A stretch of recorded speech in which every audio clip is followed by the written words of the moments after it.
Hello, xin chào tất cả các bạn đã đến với kênh Nấu Ăn Ngon TV. Hôm nay thì mình chia sẻ với các bạn một cách tốt nhất và nhanh nhất để nấu ức gà làm sao cho mềm mọng, không bị khô và bã. Một vấn đề mà rất là nhiều người gặp phải. Thì mình hy vọng cách làm này sẽ hữu ích đối với nhiều người để làm cho ức gà không những dễ ăn hơn mà còn rất là ngon nữa. Bây giờ mời các bạn vào bếp với mình nhé. Hôm nay thì mình chuẩn bị ở đây một miếng ức gà to, khối lượng khoảng 450g. Mình thích chọn các cái ức gà to hơn là cái loại ức gà nhỏ, bởi vì ức gà to thì các cái khối thịt chắc hơn, có cái độ nảy hơn. Khi mình nấu nó sẽ giữ nước tốt hơn nha. Tuy nhiên thì các bạn dùng loại ức gà nào áp dụng với cách này thì cũng sẽ mềm và ngon. Tiếp theo, để thái ức gà thì mình khuyên các bạn nên thái thành những các cái khối vuông với độ dày khoảng 2cm, bởi vì thịt ức gà rất dễ bị mất nước và khô, nên thái dày thì sẽ giữ nước tốt hơn. Tương tự như viên bò lúc lắc vậy đó.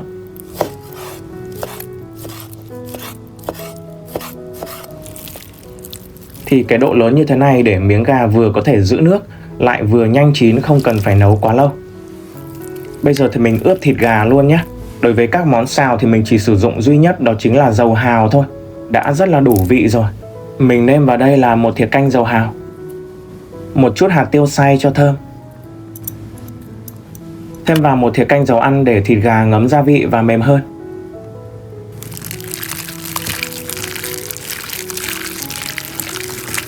Để đó ướp khoảng 10-15 phút nhé. Để không bị ngán thì mình xào cùng với nấm đùi gà với khối lượng 250g. Các bạn có thể thay bằng hành tây hoặc là rau cải đều được. Và đối với nấm thì mình thái thành những khối thuôn dài và dày như vậy nhé, để ăn giòn hơn. Một lát nữa nấu lên thì nấm cũng sẽ ngót đi một chút, các bạn không nên thái mỏng quá. Tiếp theo mình chuẩn bị ở đây một vài tép tỏi cho thơm, đập dập và băm nhỏ ra nhé.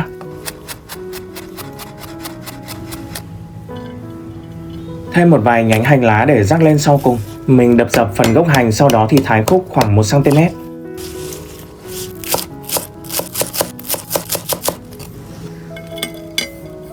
Rồi, bây giờ để cho món ức gà xào nấm không bị ra nước thì mình sẽ kết hợp với kỹ năng áp chảo trên lửa lớn. Vì vậy chúng ta cần phải xào riêng hai nguyên liệu này. Chuẩn bị một chiếc chảo chống dính và vặn mức lửa lớn nhất. Thêm vào 1 thìa canh dầu ăn. Khi dầu nóng thì mình cho phần nấm vào xào trước nhé. Đảo lên một chút cho dầu ăn bám đều. Sau đó thì dàn đều ra để áp chảo nhé. Còn nếu mà các bạn cho vào xào đảo lên một hồi hoặc là lượng nấm quá nhiều thì sẽ ra rất là nhiều nước nha. Tới khi nấm đã xém vàng mặt rồi thì mình đảo lên, áp chảo các mặt còn lại cho đều.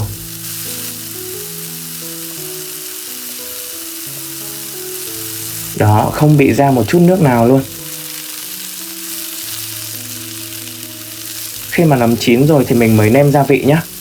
Mình thêm vào một nhúm hạt nêm và đảo tiếp tục khoảng 10 giây nữa thôi thì cho ra ngoài.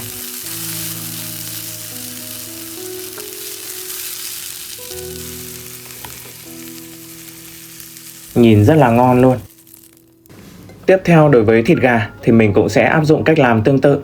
Tuy nhiên thì mình sẽ không xào hết tất cả cùng một lúc, bởi vì xào quá nhiều ức gà một lần thì nhiệt độ sẽ giảm. Như vậy thì cái hiệu ứng áp chảo bị mất đi, và vì thế ức gà rất dễ bị ra nước nha. Nên mình sẽ chia đôi ức gà làm 2 lần để vừa với công suất của chảo và bếp. Lau lại chảo một lần để tránh bị cháy. Thêm vào 1 thìa dầu ăn và mở lửa lớn. Khi dầu nóng thì cho 1/2 số ức gà vào. Mình chỉ dàn đều ra để áp chảo chứ không đảo lên luôn nha.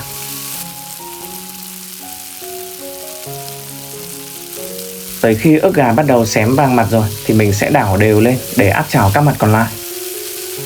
Do mở lửa lớn và nhiệt độ cao sẽ làm cho bề mặt ức gà chín ngay lập tức, giúp giữ nước bên trong và không bị ra nước nha. Khi đó ức gà sẽ rất là mềm mọng và không bị khô. Thời gian áp chảo của mình là 1 phút 30 giây. Khi mà ức gà đã vàng hết các mặt rồi thì mình mới cho tỏi vào. Đảo lên khoảng 10 giây nữa cho thơm.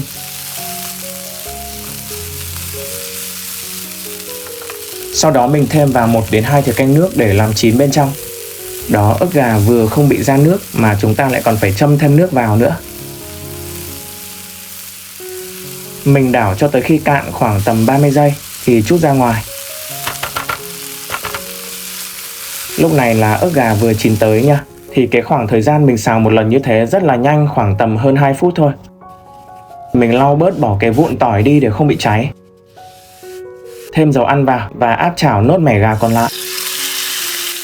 Đó, thì mình muốn chia sẻ với các bạn một cái nguyên lý là xào ức gà không bị ra nước ấy, tức là nước được giữ bên trong. Như vậy ức gà sẽ rất là mềm mọng.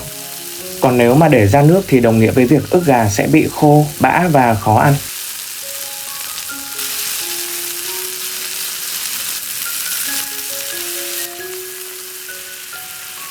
Rồi sau khi mà châm nước vào và đun cạn thì mình thêm mẻ gà xào lúc nãy vào, cả nấm nữa. Đảo đều lên đâu đó khoảng tầm 20 giây nữa thôi thì tắt bếp. Thêm hành lá vào. Rắc thêm một chút tiêu cho thơm. Đảo lại lần cuối và cho ra đĩa ngay để không bị chín quá nhé. Nghe thì có vẻ phức tạp nhưng mà cái thời gian xào rất là nhanh các bạn ạ. Vậy là mình đã chia sẻ xong cách làm món ức gà xào nấm. Đây là cách làm mà các cái đầu bếp chuyên nghiệp ở nhà hàng thường áp dụng đối với tất cả các loại thịt khác để cho thịt được giữ nước và mềm ngon. Các bạn hãy thử áp dụng cách này đi. Khi đó thì sẽ không còn cái cảm giác khó khăn và chịu đựng khi mà ăn ức gà nữa. Từng miếng thịt rất là mềm để mình cắn ra cho các bạn xem nhé. Đó, các bạn có thấy thớ thịt bên trong rất là mọng nước không? Không bị khô. Thậm chí có một số miếng nó còn giòn sần sật, ăn rất là ngon. Cảm ơn tất cả các bạn đã quan tâm theo dõi. Nếu thích thì hãy ủng hộ mình bằng cách like và đăng ký kênh. Tạm biệt và hẹn gặp lại các bạn ở những video tiếp theo nhé.